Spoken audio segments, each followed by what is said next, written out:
आपने अपनी जिंदगी में ये तो जरूर सुना होगा कि किसी एक इंसान ने अपने ही इलाके में सिर्फ और सिर्फ अपनी मेहनत, लगन और कारोबारी जहानत के बलबूते पे अपनी तकदीर बदल डाली और आज वही शख्स रातों रात रोडपति से करोड़पति बन गया है। पर क्या कभी आपने सुना है कि किसी शख्स ने, जिसको विरासती दौलत ने दुनिया का 6वां अमीर तरीन आदमी बना दिया, लेकिन पैसे की हवस और अपने ही भाई से हसद ने उनको बर्बादी के किनारे ला खड़ा किया? कैसे अरबों डॉलरों की डीलें करने वाला और हर महफिल की जान बनकर रहने वाला आज एक गुमनामी की जिंदगी जी रहा है। ये कहानी है इंडिया के अमीर तरीन शख्स मुकेश अंबानी के छोटे भाई अनिल अंबानी की। आए जानते हैं ये करोड़पति से रोडपति का सफर कैसे शुरू हुआ। Reliance Capital got its default rating only last week. If there was a poster child in India that defines the fall of the mighty billionaire, it would undoubtedly be Anil Ambani. He told the court, he submitted before the court that his net worth is practically zero. Reliance Group's Anil Ambani has told a UK court that he's now worth nothing. तो दोस्तों, इस कहानी का आगाज हुआ 4 जून 1959 में। अनिल अंबानी उस वक्त इंडिया में धीरूभाई अंबानी के घर पैदा हुए। अगर हम अनिल के वालिद और उनकी कंपनी की तरक्की पजीर तारीख के बारे में बात करें तो वो शुरू होती है जब सिर्फ 17 साल की छोटी सी उम्र में धीरूभाई अंबानी इंडिया से एडन, यमन एक बेसी एंड को नामी कंपनी में नौकरी करने गए। उन्होंने बहुत थोड़े से ही टाइम में बेसी एंड को के अकाउंट्स और बिजनेस ऑपरेशंस को बहुत अच्छे तरीके से समझ लिया। 1958 में वो इंडिया वापस तशरीफ ले आए और उन्होंने वापस आते साथ ही मिर्च और मसालों की ट्रेडिंग का कारोबार शुरू कर दिया। इस टाइम तक धीरूभाई जे हिंद एस्टेट मुंबई में एक छोटे से 2 बेडरूम के फ्लैट में रह रहे थे। एक तरफ तो धीरूभाई का मसाला जात की तिजारत फुल टाइम अरूज पे थी, तो देखते ही देखते उन्होंने अपने बिजनेस एक्सपैंड करने के लिए टेक्सटाइल की इंडस्ट्री में भी कदम रख लिया। धीरूभाई का इस बिजनेस को लेके ये प्लान था कि उन्होंने बिल्कुल कम कीमत और बिल्कुल थोड़े से मुनाफे के साथ अपना कपड़ा मार्केट में बेचना था। और फिर किस्मत की करनी क्या हुई, जैसे ही उनका कपड़ा मार्केट में आया वो हाथों हाथ निकलना शुरू हो गया और उनका कारोबार तरक्कियों की ऊंचाइयों को छूने लगा। जल्द ही धीरूभाई ने उस छोटे 2 बेडरूम के फ्लैट से अपनी फैमिली को मुंबई की एक शानदार लग्जरी अपार्टमेंट बिल्डिंग में शिफ्ट कर दिया। लेकिन पैसा आने से धीरूभाई ने कभी भी अपनी मेहनत और आजी से भरी जिंदगी को नहीं भुलाया। 1980 की दिहाई में रिलायंस कॉर्पोरेशन काफी तरक्की कर चुकी थी और मुख्तलिफ नई इंडस्ट्रीज में दाखिल हो रही थी। इन्हीं में सबसे वाजिया और प्रॉफिटेबल शायद पेट्रोकेमिकल इंडस्ट्री होगी। इस इंडस्ट्री में दाखिल होते साथ ही रिलायंस मुनाफा तर मुनाफा कमाती गई और 1983 में एक रिपोर्ट के मुताबिक रिलायंस 122 मिलियन डॉलर नेटवर्थ की कंपनी बन चुकी थी। इस कामयाबी के बाद जल्द ही धीरूभाई ने कफ परेड, जो कि मुंबई की एक बहुत ही लग्जरी जगह थी, वहां एक 14 स्टोरी लंबी बिल्डिंग खरीद की और उसको फिर बाद में अंबानी हाउस का नाम दे दिया गया। मुकेश और अनिल अंबानी दोनों ने 24 साल की उम्र में रिलायंस कॉर्पोरेशन को ज्वाइन किया। 1981 में मुकेश अंबानी ने फैसिलिटी मैनेजर के तौर पे और 1983 में अनिल ने एक एग्जीक्यूटिव, जिनकी ड्यूटी इन्वेस्टर्स को और प्रेस को डील करनी थी, इस रोल में कंपनी को ज्वाइन किया। नाजरीन, एक साइड पे थे मुकेश अंबानी, जो कि एक बहुत ही प्राइवेट किस्म के आदमी थे और उनकी मैक्सिमम कोशिश होती थी कि वो अपना टाइम अपनी फैमिली यानी कि अपनी बीवी नीतू और 2 बच्चों के साथ स्पेंड। और दूसरी तरफ थे अनिल, जिनकी अभी तक तो शादी भी नहीं हुई थी, लेकिन उन्हें इंडिया की अशराफिया और बॉलीवुड के मशहूर लोगों के साथ वक्त गुजारना और बड़ी बड़ी पार्टीज में जाने का बेहद शौक था। जहां मुकेश अंबानी को स्पॉटलाइट से दूर रहना पसंद था, वहीं पे अनिल अंबानी इस स्पॉटलाइट में रहने के बेपनाह शौकीन थे। लेकिन अनिल का सेलिब्रिटी बनने का शौक अंबानीज को ज्यादा पसंद नहीं था और इन्हीं हरकत ने उनके लिए अपने ही घर में इतने ज्यादा मसले खड़े किए। एक तरफ तो अनिल अंबानी बॉलीवुड के सितारों के साथ इस नीयत से उठते बैठते थे कि वो नई पार्टनरशिप्स बना रहे हैं और अपने कारोबार को फुल टाइम प्रमोट कर रहे हैं। वहीं दूसरी साइड पे उन्हें टीना मुनिम नामी बॉलीवुड की एक्ट्रेस से इश्क भी हो चुका था और उनसे शादी करने के लिए वो फुल बेताब थे। लेकिन ये एक ऐसी बात थी जो अंबानी खानदान को बिल्कुल भी पसंद नहीं थी, बल्कि टीना का बॉलीवुड में एक्ट्रेस होने को अंबानी खानदान तो बिल्कुल भी अच्छी नज़र से नहीं देखता था और इसी वजह से उन्होंने इस आइडिया को शुरू में ही इनकार कर दिया। पर काफ़ी मिन्नत समाजत और अनिल के बार बार इसरार करने के बाद ना चाहते हुए अंबानी खानदान ने इन दोनों की शादी के लिए हाँ कर दी और फरवरी 1991 में टीना और अनिल शादी के बंधन में बंध गए।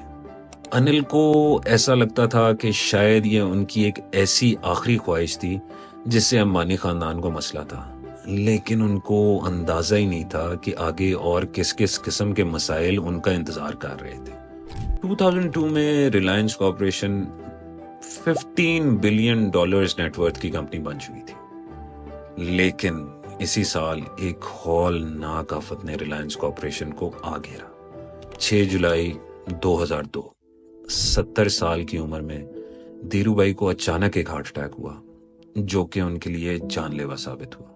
ये एक इंतहाई अफसोसनाक वाकया था जो कि मुकेश और अनिल दोनों ही एक्सपेक्ट भी नहीं कर रहे थे। एक साइड पे धीरूभाई की आखिरी रसूमात चल रही थी, लेकिन दूसरी तरफ पूरे मुल्क की नजरें इस चीज पर टिकी हुई थी कि धीरूभाई जैसे विजन वाले आदमी के बाद कौन होगा जो इतनी कामयाब रिलायंस कॉर्पोरेशन की कमान संभालेगा और इसे और आगे लेकर जाएगा।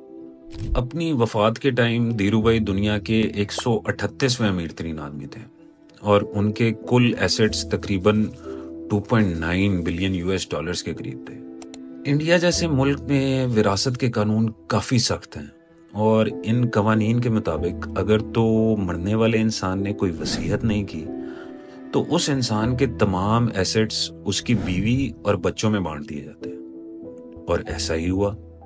तमाम एसेट्स के बंटवारे के बाद मुकेश अंबानी को रिलायंस ग्रुप का चेयरमैन और अनिल अंबानी को वाइस चेयरमैन बना दिया गया। देखने में तो ये बज़ाहिर एक बहुत ही सही फैसला था कि बड़ा भाई चेयरमैन है और छोटा भाई वाइस चेयरमैन, लेकिन इस बंटवारे ने दोनों भाइयों में एक प्रोफेशनल लड़ाई शुरू करवा दी थी जिसका इख्तिताम अच्छा नहीं होने वाला था। दोनों भाई अपने अपने रोल में काम करना शुरू हो गए, लेकिन दोनों की अप्रोच काम को लेकर टोटली मुख्तलिफ थी। दोनों अपने अपने तौर पे बगैर एक दूसरे के मशवरे के कंपनी के लिए फैसले करना शुरू कर दिए, जिसकी वजह से दोनों भाइयों में इख्तिलाफात और दूरियां और बढ़ना शुरू हो गई। ये देखकर बहुत दुनिया ने दोनों भाइयों के दरमियान सेटलमेंट करवाने की कोशिश की। बात तो यहाँ तक पहुंच गई कि उस वक्त के सिटिंग फाइनेंस मिनिस्टर ने भी दोनों भाइयों को समझाने की कोशिश की। इसके पीछे वजह सिर्फ और सिर्फ ये थी कि रिलायंस कॉर्पोरेशन की इंडिया पे एक बहुत बड़ी इकोनॉमिक रिस्पॉन्सिबिलिटी थी, लेकिन किसी इंसान की कोई भी कोशिश रंग ना लाई और एंड पे एक ऐसे इंसान नेगोशिएशन करवाने के लिए आया जिनके बगैर ये सेटलमेंट होना नामुमकिन था। वो थी अनिल और मुकेश की वालिदा कोकालीबान अंबानी। उन्होंने काफी कोशिश की कि उनके बेटे किसी नतीजे पर पहुंच जाएं, लेकिन दोनों ही कंपनी को चलाने के लिए बज़िद थे। तो आखिरकार कोकालीबान को ये मुश्किल फैसला करना पड़ा कि रिलायंस कॉर्पोरेशन को 2 हिस्सों में तकसीम कर दिया जाए। मुकेश अंबानी के हिस्से में आई रिलायंस इंडस्ट्रीज और रिलायंस पेट्रोकेमिकल्स और दूसरी तरफ अनिल अंबानी ने रिलायंस कम्युनिकेशन और रिलायंस पावर को टेक ओवर कर लिया।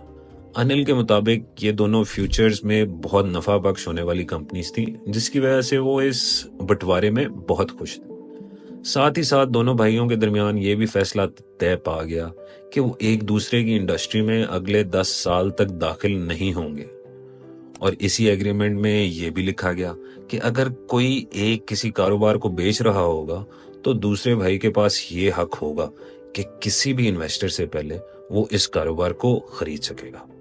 ये सब तय पाने में तकरीबन 3 साल का अरसा बीत गया और आखिरकार 3 साल बाद ये division of assets supreme court के थ्रू सेटल हो गई और दोनों भाई अपने अपने कारोबार को लेकर काम में मसरूफ हो गए। मुकेश अंबानी ने अपनी कंपनी का नाम रिलायंस इंडस्ट्रीज लिमिटेड कर दिया और वहीं दूसरी तरफ अनिल ने रिलायंस अनिल धीरूभाई अंबानी ग्रुप का नाम तजवीज़ किया।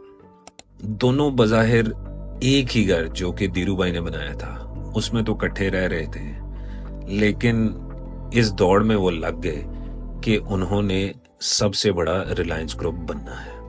नाजरीन, अनिल ने अपने रिलायंस ग्रुप की कमान संभालते ही काफ़ी बड़ी बड़ी इन्वेस्टमेंट्स करना शुरू कर दी। 2000 की दिहाई के एंड में टेक्नोलॉजी बहुत तेज़ी से तरक्की कर रही थी और उसी टाइम अनिल ने यह फैसला किया कि वो रिलायंस कम्युनिकेशन के नाम से कंपनी लॉन्च करेंगे, जिसमें उन्होंने लगभग $2 बिलियन इन्वेस्ट करने का सोचा था। इस इन्वेस्टमेंट के पीछे मेन मकसद ये था कि सस्ता और बेहतरीन क्वालिटी वाला मोबाइल नेटवर्क इंट्रोड्यूस करवाएंगे जो कि आम आवाम की पहुंच में हो। तो उन्होंने ये इन्वेस्टमेंट 3G सर्विस के लाइसेंस और मुख्तलिफ सरकारी इजाजतें लेने में लगा दी। जल्द ही रिलायंस कम्युनिकेशन इंडिया भर में फैलना शुरू हो गया और देखते ही देखते रिलायंस इंडिया का नंबर 1 मोबाइल सर्विस प्रोवाइडर बन गया। अभी बात यहाँ पे नहीं रुकती। 2005 में अनिल ने इंडिया का मशहूर सिनेमा घर भी खरीद लिया और देखते ही देखते इंडिया भर का सबसे बड़ा सिनेमा नेटवर्क बना लिया, जिसका नाम उन्होंने रिलायंस मीडिया वर्क्स रखा।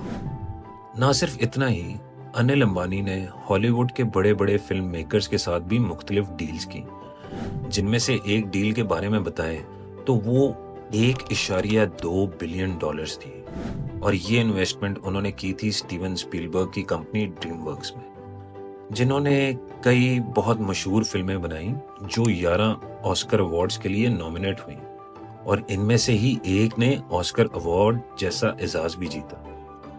2008 इंतहाई कामयाबी से भरा हुआ साल था। इस साल में अनिल ने अपनी रिलायंस पावर के शेयर्स स्टॉक मार्केट में सेल पर लगाया और सिर्फ 60 सेकंड के थोड़े से टाइम में उनके शेयर 10 गुना ज्यादा कीमत पर बिक चुके थे और इसी कामयाबी के साथ अनिल अब $3 बिलियन और अमीर हो चुके थे। आखिरकार 2008 में फोर्ब्स की अमीर तरीन लोगों की लिस्ट में अनिल का नाम 6 नंबर पर आ गया और उनकी नेटवर्थ फोर्ब्स के मुताबिक $42 बिलियन बताई जाती थी।